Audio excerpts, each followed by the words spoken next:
In 1982, a young woman walked up a flight of stairs to her friend's apartment and knocked on the door. But as she did, she noticed the little window on the door was broken. Worried something was wrong with her friend, the woman knocked again, this time a little louder, while also now peering through the broken window to see if she could see anything inside. However, she couldn't, but she could hear music playing inside her friend's apartment. After another minute went by and still her friend had not come to the door, the woman tried the door handle and found that it was open. With her heart racing, the woman slowly opened the door and stepped inside. And a few seconds later, she would see something in that apartment that was so horrible, it would send her sprinting back outside. But before we get into that story, if you're a fan of the strange, dark, and mysterious delivered in story format, then you come to the right podcast because that's all we do, and we upload twice a week, once on Monday and once on Thursday. So, if that's of interest to you, please replace the 5-star review button's lip balm with super glue. Also, please subscribe to the MrBallen podcast wherever you listen to podcasts so you don't miss any of our weekly uploads. Okay, let's get into today's story.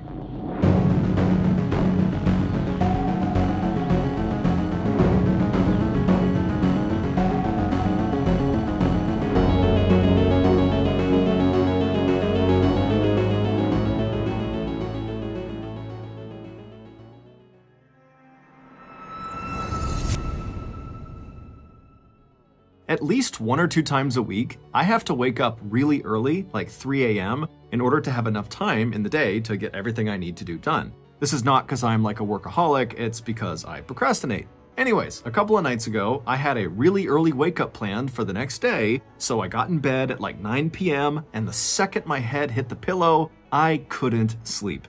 And so naturally, I started stressing out about the fact that I couldn't sleep, which only made it harder to sleep. And then, because I was in full-blown stress-out mode, suddenly I was convinced I was about to have a heart attack. And so I began pressing my hands on my chest to make sure my heart was beating normally. In short, I was a total mess. But to be honest, there were probably people all over the country having their own stress-out moments. Because lots of people stress out when they're in bed at night, worrying about the next day, whether it's a work thing or a school thing or whatever. It's common.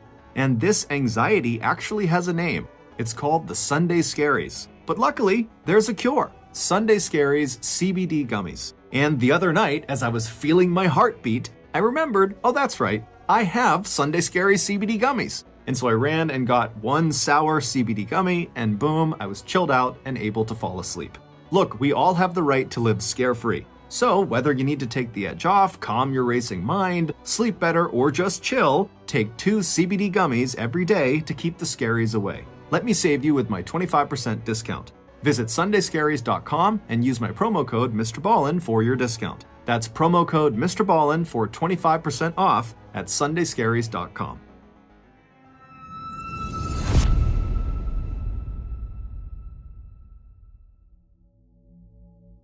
"21-year-old Debbie Carter looked around at the Tuesday night crowd in the Coachlight nightclub where she worked part-time as a waitress. All her tables were taken care of, and the rush of after-work customers had ended at least an hour ago. Grateful for what looked like it would be an extended lull in business, Debbie leaned against the bar, already looking forward to the end of her shift when she could finally get off her feet. As though reading Debbie's mind, Debbie's high school friend and Coachlight regular, Gina Vieta, caught Debbie's attention from across the room, where Gina and some friends were sitting at a table pushed up against the far side of the metal building. As soon as their eyes met, Gina raised her beer bottle in Debbie's direction and then pointed at the seat next to her before mouthing, "Come join us." Debbie gave her old high school friend a big smile, then she checked with the bartender to see if he had any more drinks that she needed to serve.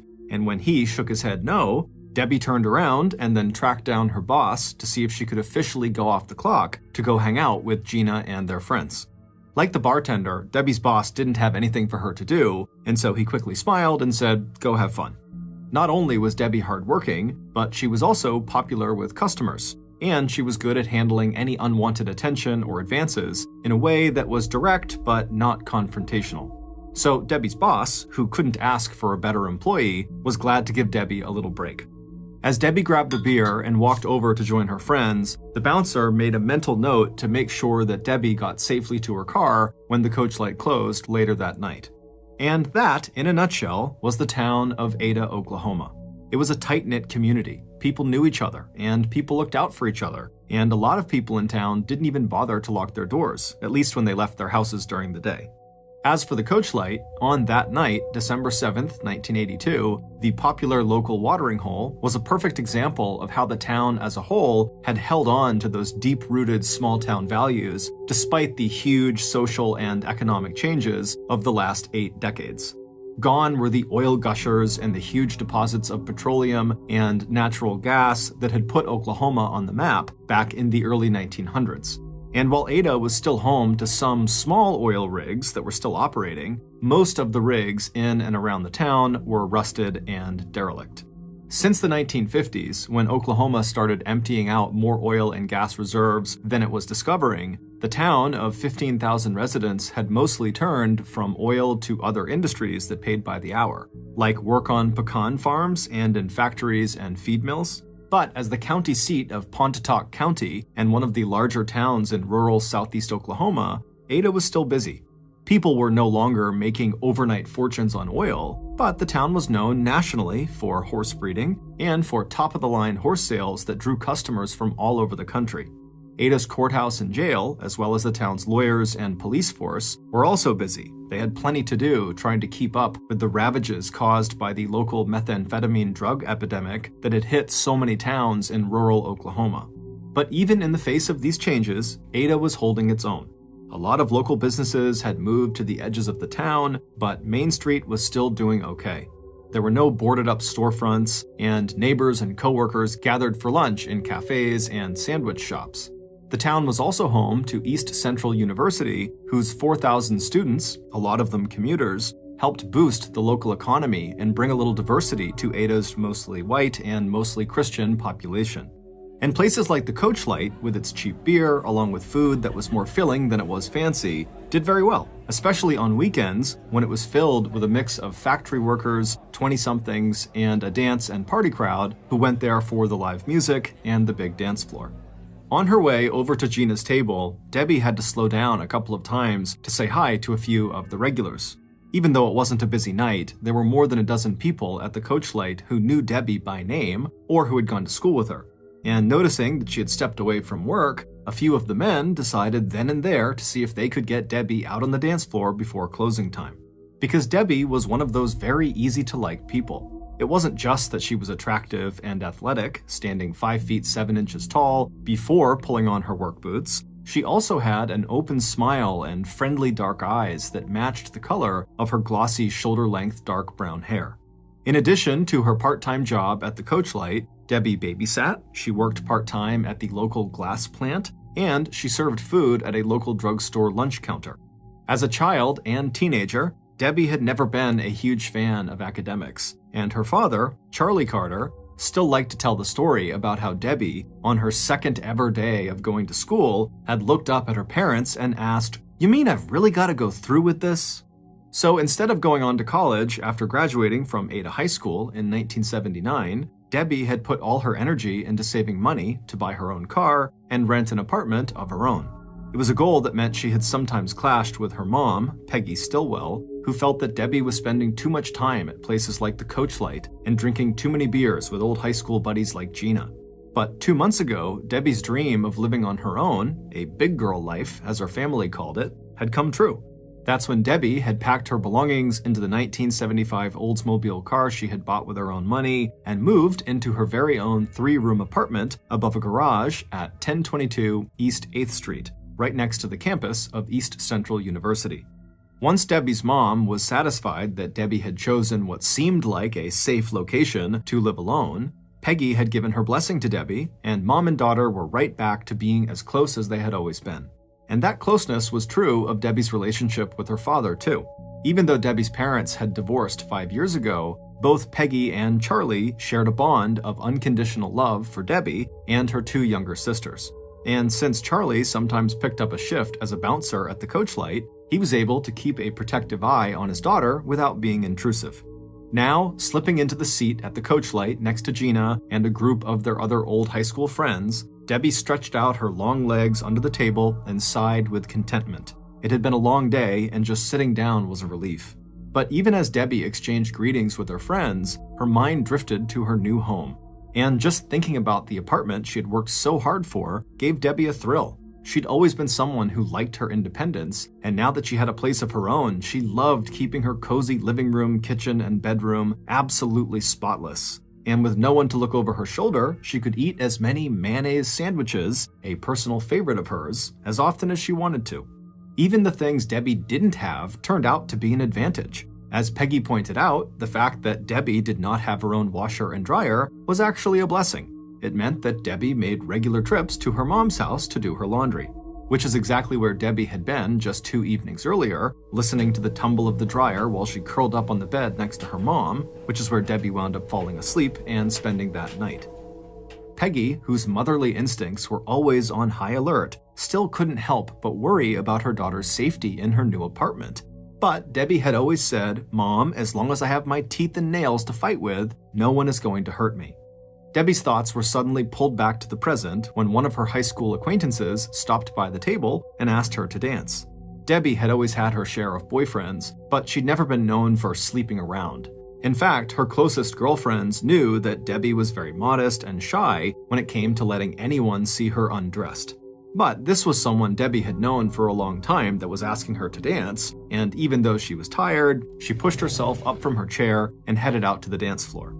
But by the time Debbie had come back and ordered another beer, she was already glancing at her watch, just waiting for the night to end so she could go back home. That moment came a little sooner than she expected when her boss started closing the coach light early at around 12:30 a.m.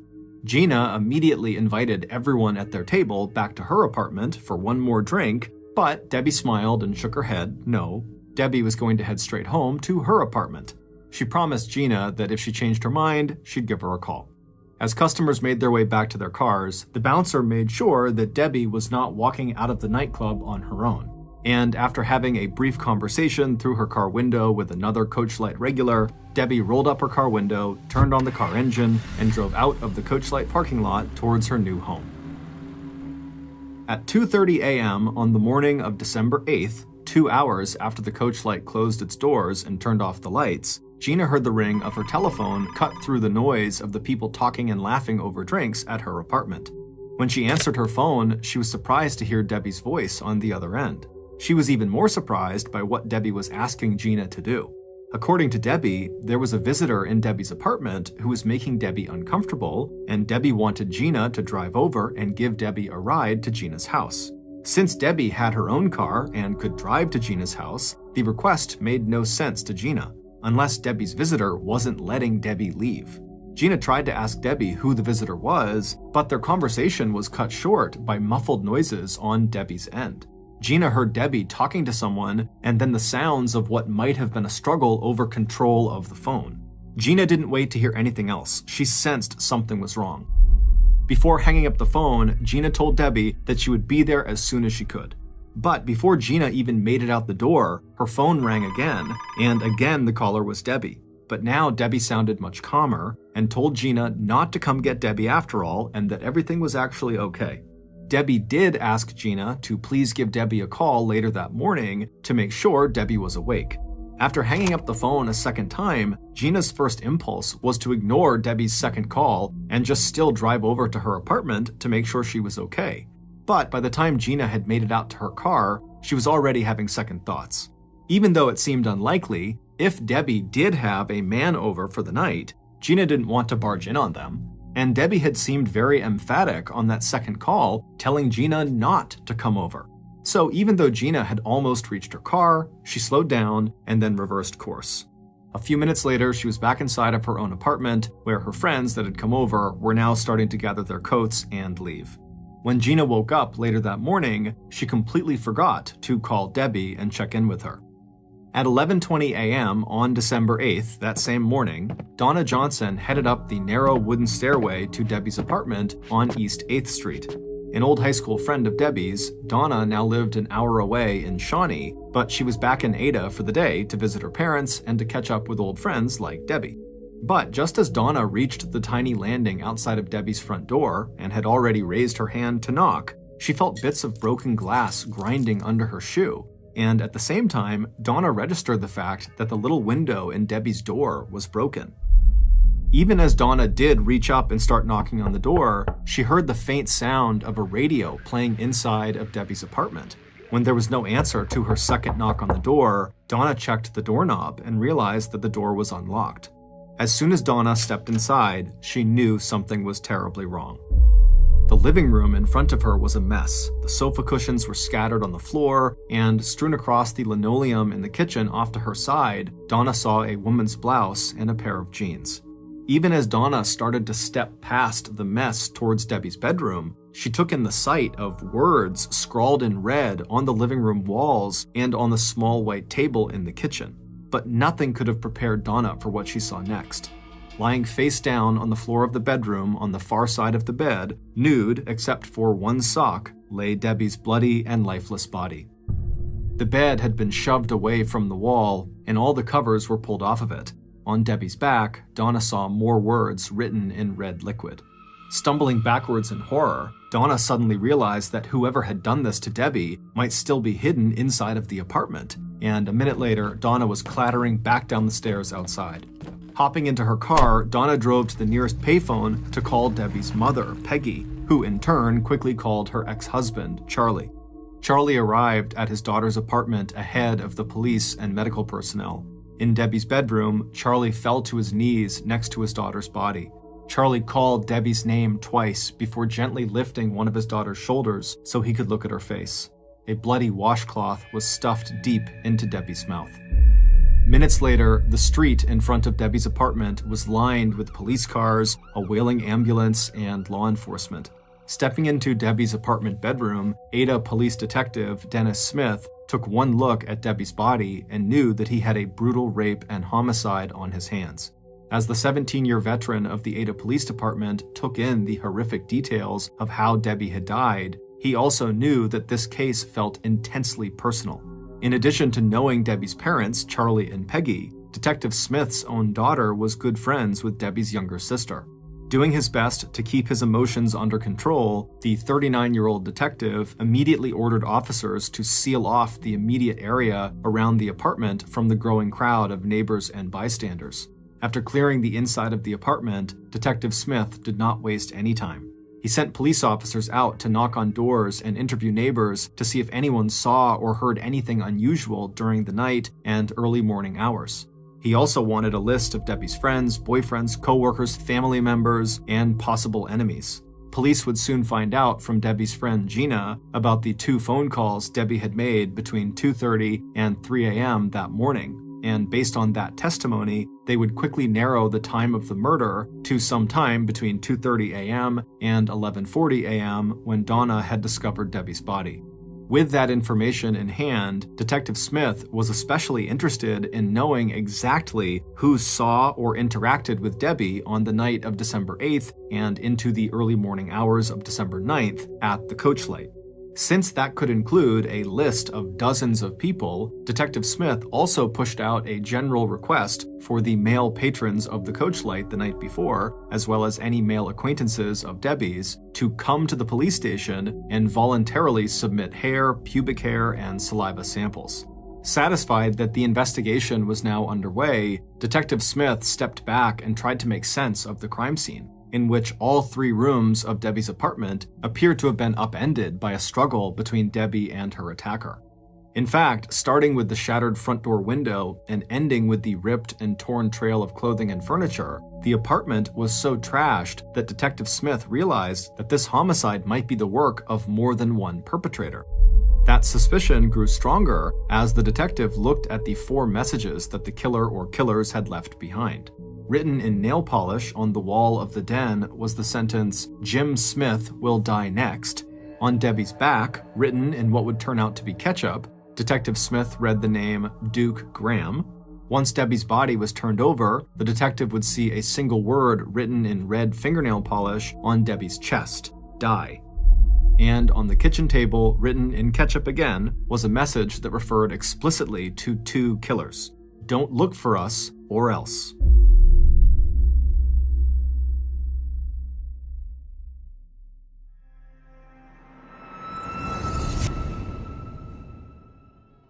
Today's podcast is sponsored by BetterHelp.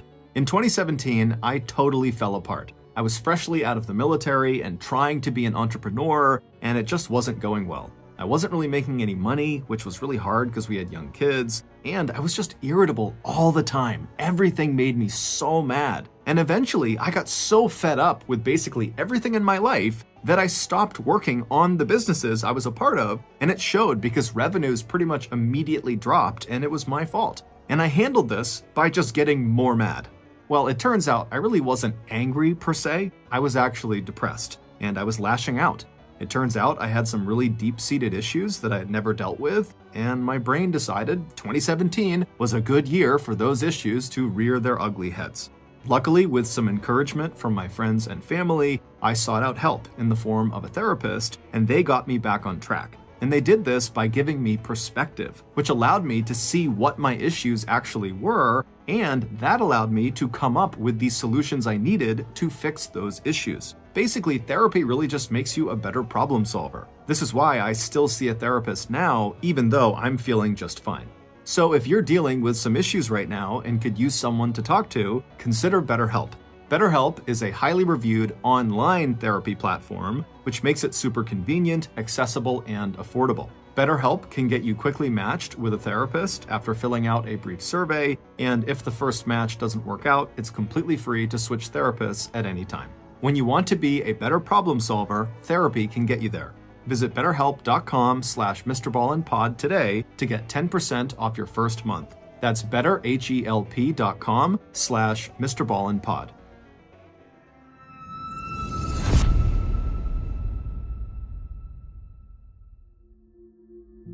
The names Jim Smith and Duke Graham were both familiar to Ada police.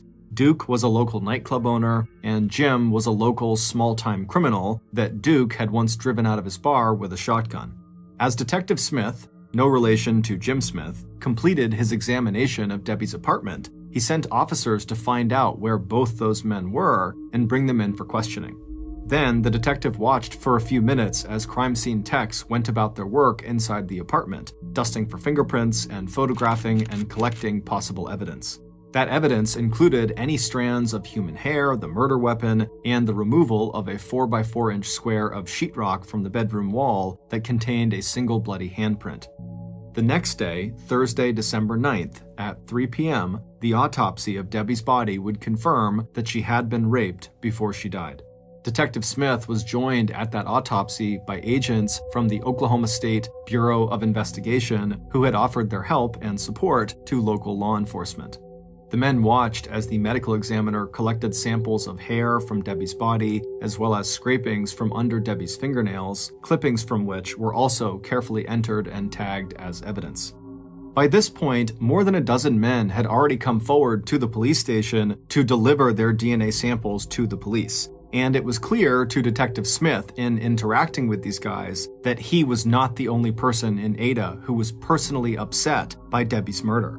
One of the first people that police interviewed was a guy named Glenn Gore, who was one of Debbie's old high school classmates who had been with her at the coach light before she was killed. And he, like the other friends who had been with Debbie that night, was very shaken up and just could not understand who would want to harm Debbie.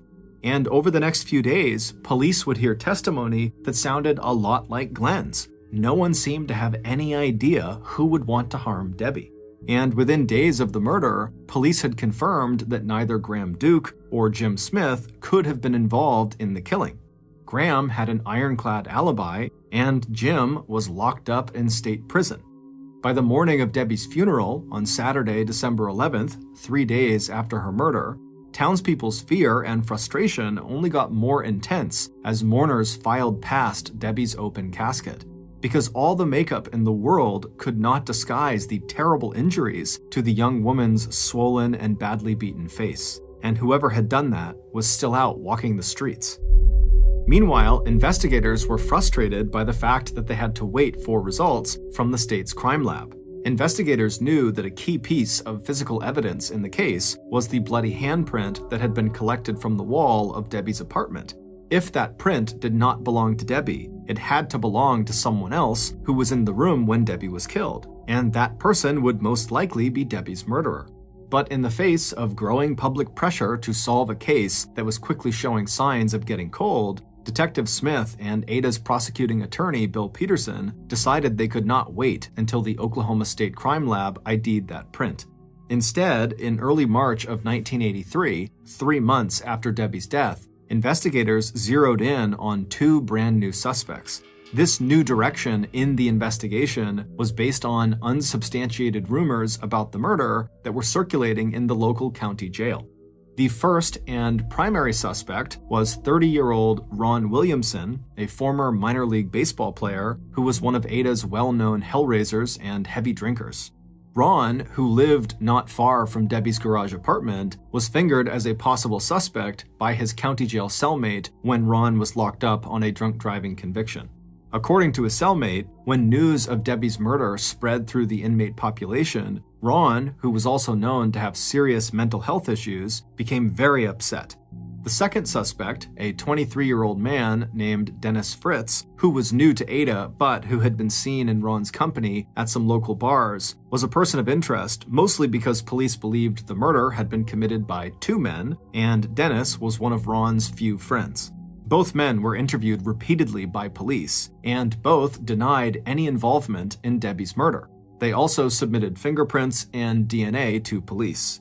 Eventually, after hours of aggressive questioning from investigators, Dennis was told he failed a lie detector test, and Ron was told that the results of the lie detector test he had agreed to take were inconclusive. But even after the Oklahoma State Crime Lab reported back to Ada police on March 28, 1983, that the bloody handprint on the wall of Debbie's bedroom did not match prints belonging to Debbie, Dennis, or Ron, Ada law enforcement did just the opposite of backing off that avenue of investigation. Instead, they began to focus exclusively on Ron and Dennis. Neither man had been seen on the night of the murder at the Coach Light, but without any other suspects in the case, Ada investigators doubled down on building a circumstantial case against the men. The case was based mostly on Ron's history and reputation in Ada as unpredictable, occasionally violent, and at times mentally unstable, as well as allegations from more jailhouse informants saying that Ron had had a dream about Debbie's murder. The police continued to focus on Dennis based on their conviction that the crime had been committed by more than one person. In December of 1983, Detective Smith's case against Ron was suddenly strengthened when a customer who had been at the Coach Light on the night before Debbie's murder came forward and told police they had seen Ron at the nightclub that night, just hours before Debbie would be killed. But it wouldn't be until May 1st, 1986, 4.5 years after Debbie's murder, that Ada police got the information they felt they needed to clear the way for an arrest and conviction in the homicide case that had slowly poisoned the once safe and tight-knit little town of Ada, Oklahoma. That was when Ada's district attorney, Bill Peterson, persuaded Debbie's mother, Peggy Stillwell, to allow police to dig up Debbie's body and re-examine her handprint to see if maybe it did match the bloody print that police found on her wall. If investigators could somehow prove that the bloody print on Debbie's bedroom wall actually did belong to Debbie, then police would no longer have to find a suspect whose print matched that one on the wall. And sure enough, after taking prints from the hand of a 4-year-old corpse, the same agent who had earlier declared that the print on the wall did not match Debbie's prints now revised his report to say that it was inconclusive whose print was on the wall. That shadow of a doubt was all police needed. Combined with a hair analysis showing that some of the head hairs found at Debbie's apartment bore a microscopic resemblance to samples provided by Ron and Dennis, Detective Smith and District Attorney Bill Peterson were sure they had solved the case. 1 week later, on May 8, 1986, Ron Williamson and Dennis Fritz were arrested and charged with first-degree murder in the death of Debbie Carter. For Debbie's family and many other residents of Ada, Ron's arrest came as a relief. Ever since he was first questioned by police back in early 1983, Ron's mental health had deteriorated. His mood swings were more extreme, his behavior had become even more erratic and at times violent. And he had spent all 4 of those years since Debbie's murder in and out of jail on charges ranging from forging a check worth $300 to violating parole to public intoxication. Meanwhile, the long wait for justice had just about destroyed Debbie's mother, Peggy, who had begun to drink heavily and spend hours and hours sitting near her oldest daughter's grave in nearby Rosedale Cemetery. And so, in April of 1988, both Ron and Dennis were convicted in separate trials of Debbie's murder, and the town of Ada breathed a collective sigh of relief. Dennis was sentenced to life in prison, and Ron was sentenced to death. The actual date of Ron's execution was set for September 27, 1994. Ron and his court-appointed attorney would have 6 years to file appeals. Finally, after more than 6 years, Debbie's family could begin to heal, and Debbie, now buried for a second time, could finally be left in peace. As the spring of 1988 blossomed in Ada, the town of 15,000 residents could sleep easier knowing that Debbie's killers were safely behind bars. But all that would change 6 years later on September 22, 1994. Exactly 5 days before Ron Williamson was scheduled to die by lethal injection, a federal appeals judge shocked Ada law enforcement by ordering a stay of execution. The ruling was based on an appeal by Ron's lawyer outlining violations of Ron's constitutional rights during his 1987 trial. But even though that same judge would eventually grant Ron's request for a new trial, the tip that wound up cracking the case of Debbie Carter's rape and murder wide open would have nothing to do with legal arguments about police work. In early 1999, while Dennis was still serving a life sentence and Ron was still in prison awaiting his new trial, Ada's district attorney, Bill Peterson, received a phone call with news so stunning it would place Ada at ground zero of a national media blitz that would reverberate throughout the town and the Oklahoma judicial system for decades to come. Based on that new information and follow-up work by local investigators and agents from the Oklahoma State Department of Investigation, here is a reconstruction of what really happened to Debbie Carter on the night of December 7th and in the early morning hours of Wednesday, December 8th, 1982. It was a slow night at the Coachlight nightclub, and 21-year-old part-time waitress Debbie Carter was grateful that her boss had let her go off the clock. Now she looked around the table at her group of friends, which included Gina, a Coachlight regular who had asked Debbie to take off her work apron and join them for a couple of beers. On her way over to Gina's table an hour earlier, Debbie had done her usual inventory of Coachlight customers. She'd waitressed at enough bars that it was second nature now to read the room for any signs of trouble from difficult or rowdy patrons. Town bad boy Ron Williamson was not there, and it had been weeks since his friend, Dennis Fritz, had stopped by. Ron was 8 years older than Debbie was, and all she really knew about him and his friend was that they liked to play guitar and that Ron had once been a very popular and promising kid who went on to play minor league baseball for the New York Yankees before an injury had ended his career. Debbie was glad Ron wasn't at the Coachlight. You serve him a couple of drinks and he could get loud and aggressive, and she'd heard that at least one woman back in 1978 had accused him of rape, although Debbie had also heard that those charges were eventually dismissed. But there was still one person at the Coachlight that night that Debbie wished wasn't there.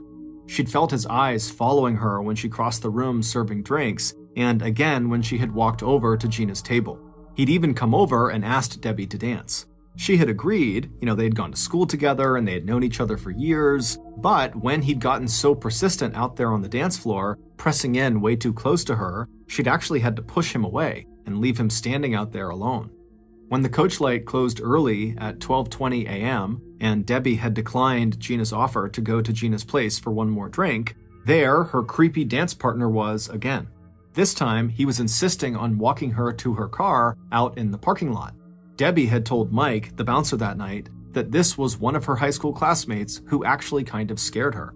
And when this classmate stood outside of her car and tried to talk to her through her car window, Debbie was glad to see Mike kind of slow down on his way to his own car to make sure Debbie was okay. Seeing her chance, Debbie waved at Mike and then rolled up her car window, turned on her car engine, and drove out of the parking lot, once again leaving her old high school classmate, her creepy dance partner, standing there all alone. Getting dumped like that did not sit well with Debbie's killer, but he knew where Debbie lived, and he'd made up his mind to drop by her place later that night. A few hours later, Debbie's killer was walking the last few blocks of the way to Debbie's new apartment on East 8th Street. He was relieved to see a light on in the rooms above the garage, and a few minutes later, he had walked up the set of wooden stairs to the small landing outside of Debbie's front door. When Debbie's face appeared in the small glass window, her killer took a step back and put on his most reassuring smile. He could see Debbie did not look happy to see him, but he made the most of her few seconds of hesitation, calling to her through the closed door that he just wanted to say hello. It was a cold night, please just let him inside for a few minutes. And just as he had hoped, Debbie did exactly that. Except that Debbie's killer did not leave after a few minutes. And when Debbie picked up the phone and called Gina and asked Gina to drive over and get Debbie and take her to Gina's house, it was all Debbie's killer could do. First, to interrupt the conversation before Debbie gave Gina his name, and then to persuade Debbie to call Gina back and say that everything with Debbie was okay after all. But the whole episode with the phone and Debbie's earlier refusal to have sex with him, which is what he wanted and what he'd come there for, made Debbie's killer very angry. Instead of leaving, which is what he'd just promised Debbie he would do, he waited until Debbie had turned away from him to show him to the door before grabbing her from behind and spinning her back around to face him. When the medical examiner conducted an autopsy on Debbie's body 2 days later at 3 p.m. on the afternoon of December 9th, the catalog of wounds and injuries she had suffered, all inflicted before her actual death, told the story of the violent struggle between Debbie and her killer in the early morning hours of December 8th. Over the course of the assault, Debbie would be beaten, stripped, and raped. In trying to fight off her attacker, Debbie would sustain bruises, scrapes, and small cuts on her arms, hands, face, under her chin, and on the back of her head, along with bruises and bite marks inside her mouth and on her tongue. At some point, Debbie's attacker would shove a bloody washcloth down her throat, and there were traces of shampoo as well as ketchup left on her back and buttocks. In addition to the electrical cord that Debbie's father would see wrapped around his daughter's neck, Charlie would also see the beautiful leather belt that Debbie's mother had given Debbie for her 21st birthday, a belt that had now been used to strangle their oldest daughter. The medical examiner would confirm asphyxiation, lack of oxygen, was the ultimate cause of Debbie's death. After the killer had squeezed the last breath of air out of his victim, he sat straddling Debbie's body for a few moments so he could catch his breath. Then he pushed himself back onto his feet and collected and adjusted his clothing before turning his attention to Debbie's apartment. According to an expert in crime scene reconstruction, Debbie's killer would have spent a substantial amount of time staging the crime scene to make it look like the attack had been the work of more than one person. And Debbie's killer would also use the messages he wrote on Debbie's back and chest, as well as on the walls and kitchen table in her apartment, to divert police attention to two other men, Duke Graham and Jim Smith, who were already known to Ada law enforcement. Once he was satisfied with his work, Debbie's killer took a final look around, then stepped to the door of Debbie's ruined apartment. Before leaving, he carefully broke the glass window in the center of the door, so there were bits of glass both inside the apartment as well as outside on the landing. Pulling the unlocked door closed behind him, the killer walked down the wooden stairway out into the cold Oklahoma night air.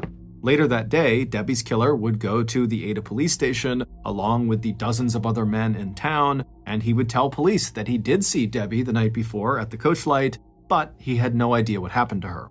And unlike the 44 other men who would come to the Ada police station over the next days and hours and weeks, Debbie's killer managed to go to the police station but slip away without giving his fingerprints and without submitting samples of his saliva and hair. He would also change his statement 1 year later and tell police that on the night of December 7th, he had seen Ron Williamson at the coach light, and that when the killer had walked Debbie out to her car just after the coach light closed at 12:30 a.m. on December 8th, Debbie had confided to him that she was afraid of Ron. Later still, at Ron's trial in 1988, Debbie's killer would be the star witness whose testimony to that effect would help put both Ron and Dennis behind bars, Ron facing the death penalty and Dennis facing life in prison. It wouldn't be until April of 1999, 11 years after Ron and Dennis were convicted, that advances in forensic science and the real killer's own criminal history would finally catch up with him. Because even as Ron Williamson was filing the legal appeals that would result in a stay of execution just 5 days before he was scheduled to die and the granting of a new trial, Dennis Fritz had been working tirelessly to get a new analysis done of all the DNA evidence that had been collected at the scene of Debbie's murder back in 1982. And by early 1999, Dennis was finally successful. And on January 26th and 27th, new tests conducted by Laboratory Corporation of America showed that none of the semen samples collected at the crime scene and from Debbie's body matched samples given by Ron and Dennis. Later, tests on the 17 hair samples that had also been collected at the crime scene, including one strand with a hair follicle still attached, also excluded Ron and Dennis as Debbie's killer. Meanwhile, even though Debbie's killer had literally gotten away with murder on December 8, 1982, by 1987, he was behind bars serving a 40-year sentence for robbery, aggravated assault, and kidnapping. And in 1995, the state of Oklahoma began taking blood samples from every one of its prison inmates, analyzing DNA from those samples, and entering the DNA results in a brand new DNA bank. With recent advances in forensic science, law enforcement would run DNA evidence collected from crime scenes through that DNA databank to see if any inmates were connected to unsolved crimes.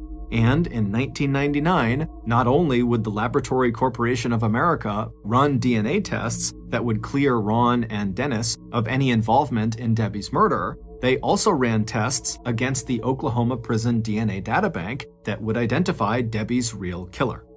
When Ada law enforcement were informed about the results of those tests, not only would Ron and Dennis be set free, but District Attorney Bill Peterson would have to prepare for a new murder trial and build a case against his own former star witness who had helped wrongfully convict Ron and Dennis 11 years earlier. But before police could charge their new suspect in the 1982 murder of Debbie Carter, this case took one more unbelievable twist.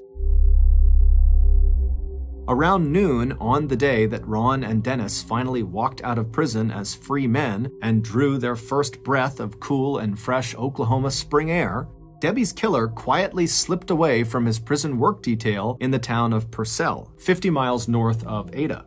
Pulling off his prison work shirt, Debbie's old school classmate, Glenn Gore, the same Glenn Gore who had been the first to go to Ada police and give them his testimony and say, "Oh my goodness, I can't believe this happened to Debbie, who would do this to her?" That Glenn Gore melted into the nearby woods close to the ditch he had been cleaning, and when police arrived at the Lexington prison where he was serving his 40-year sentence, they found that Glenn had escaped.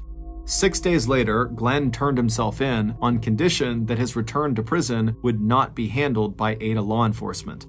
In the days and weeks that followed the release of Ron and Dennis, Detective Smith and District Attorney Bill Peterson would be completely discredited in the local, state, and national press for their mishandling of Debbie's murder investigation. It would take 2 trials, but on June 24, 2006, 45-year-old Glenn Gore would be convicted of first-degree murder in the 1982 death of then 21-year-old Deborah Carter, and he would be sentenced to life in prison without the possibility of parole. Ron Williamson never recovered from his ordeal in prison and on death row. Although he and Dennis both received an undisclosed amount of money in damages for their wrongful conviction, Ron's mental and physical health just kept getting worse. After giving most of his money away, Ron died in a nursing home in December 2004. He was only 51 years old. Dennis Fritz would return to Kansas City, where he would go back to teaching school and living with his daughter, but in 2016, he would suffer a debilitating head injury in a car accident. Detective Dennis Smith would die of a sudden, unexpected heart attack in June of 2006, just weeks after being called to testify in Glenn Gore's murder trial. In 2014, Debbie's mother, Peggy Stillwell, would write a letter to Glenn Gore begging him to tell her why he killed her daughter. Unfortunately, Glenn never wrote back. Thanks to author John Grisham, whose 2006 nonfiction account of the story, The Innocent Man, was an invaluable source of information in creating this episode. Please see our source list for links to other related material. Thank you for listening to the MrBallen podcast. If you got something out of this episode and you haven't done this already, please replace the 5-star review button's lip balm with superglue. Also, please subscribe to the MrBallen podcast on all platforms. But on November 1st of this year, 2022, this podcast will become exclusive to Amazon Music. This podcast airs every Monday and Thursday morning, but in the meantime, you can always watch one of the hundreds of stories we have posted on our main YouTube channel, which is just called MrBallen. We now have a registered 501c3 charitable organization called the MrBallen Foundation that makes it as easy as possible for you to join me, my family, and my team in supporting those whose lives have been most impacted by violent and heinous crimes. Monthly donors to the MrBallen Foundation Honor Them Society will receive free gifts and exclusive invites to special live events. But the real reward is helping to create a new ending to the story for victims of violent crime. Go to MrBallen.Foundation and click Get Involved to join the Honor Them Society today. If you want to get in touch with me, please follow me on any major social media platform and then send me a direct message. My username is just @MrBallen, and I really do read the majority of my DMs. Lastly, we have some really cool merchandise, so head on over to shopmrballen.com to have a look. So that's going to do it. I really appreciate your support. Until next time, see ya.